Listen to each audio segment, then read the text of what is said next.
of the war on civilians in Vietnam. Today, we'll be talking about the social impact and the cultural impact of the Vietnam War on civilians. The social impact from the war in Vietnam. When the US had invaded Vietnam, they had incorporated their materials into the civilian lives, such as Western cars, investment, music, and fashion. Prostitution and drug trade was also widened into the community. Most of the women in prostitution would congregate at bars, where service members would offer their services in return of payment. Most of these times they would end up pregnant, thus resulting in American Asian children, of whom there were estimated to be about 50,000 children being born within the war period. Often those children would be forced into prostitution or being sold off. There was also a decline of village life. Civilians fled to the cities to get away from the war. Loss of crops and food sources made the citizens go to the cities to be available to have access to food and survival. This had led to the threatening and the survival of the Vietnamese culture.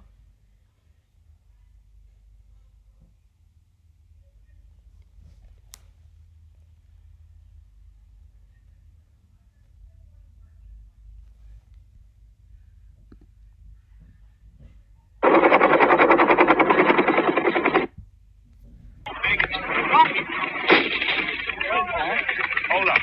Hey, sir! We'll cover from here. We can't go any further. Work around the left. Okay. Yeah, okay. Okay, Kenny, move out. All right, let's go.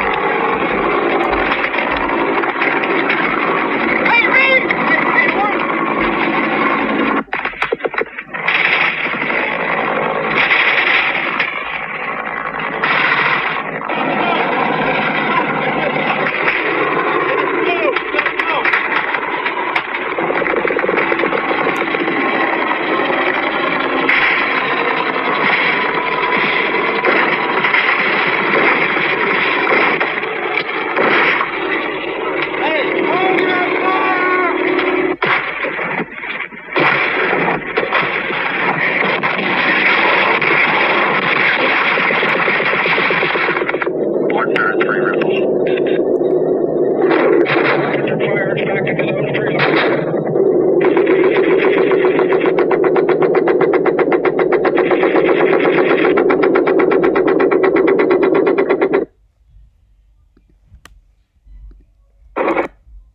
In this video that was just played, it clearly shows the Viet Cong village getting under attack from the US.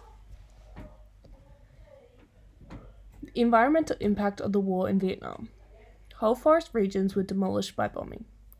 The country was surrounded by green jungles before the bombing had occurred. Farmers had rice puddles and fertile rivers, valleys. The jungle was great for the communist guerrilla fighters known as the Viet Cong.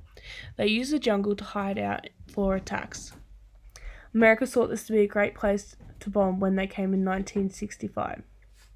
The US destroyed the rice puddles in the rural villages as they found this was a source of food and supplies for the Viet Cong. To eliminate the sources, the US bombed the countryside of South Vietnam by using heavy artillery and planes for multiple years. The impact of this was that the country had been one of the largest exporters of rice in the world. But during the war, the loss of crops forced South Vietnam to import 1 million tons of rice each year. Much of this rice came from the United States. Despite the US aid, however, hunger and starvation were common among rural people. Herbicides and defoliants had left most of South Vietnam a wasteland. Defoliants and herbicides are harsh chemicals that kill plants.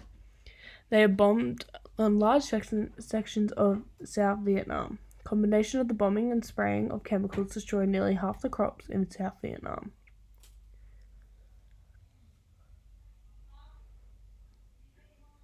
Napalm was formulated by mixing naphtholic and palmitic acids with gasoline. 1963, the first Vietnam introduction of napalm flamethrowers were active. Between 1963 and 1973, 388,000 tons of napalm was used in Vietnam. The US discovered that they can drop the napalm to create more damage, thus the bombing of napalm. One plane in the area of 2,500 square yard area can be destroyed by a single bomb. As the bombs were heavy and dropping from a high-speed aircraft, from a descent height, they were not accurate. In most cases, the bombs resulted in innocent civilians being bombed and seriously hurt. When napalm is in contact with human skin, it immediately attaches and clings and melts off the flesh.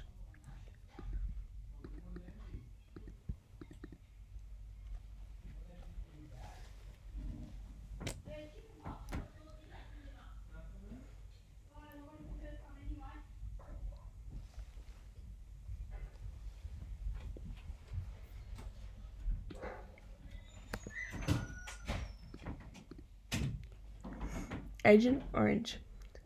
Agent Orange is a tactical herbicide used by the US military from 1962 to 1975. The US sprayed gallons upon gallons of Agent Orange on trees and vegetation during the war. This was to destroy their food sources. It ended up destroying crops as well as causing serious health issues such as birth defects, cancer, PTSD, and neurological problems. From 1961 to 71, the US military sprayed a range of herbicides across more than 4.5 million acres of Vietnam to destroy the forests, cover, and food crops used by an enemy of the Vietnamese and Viet Cong troops.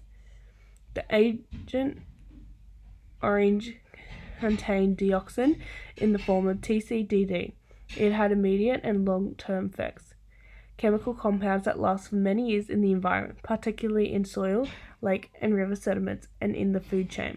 Short-term exposure to dioxin can cause darkening of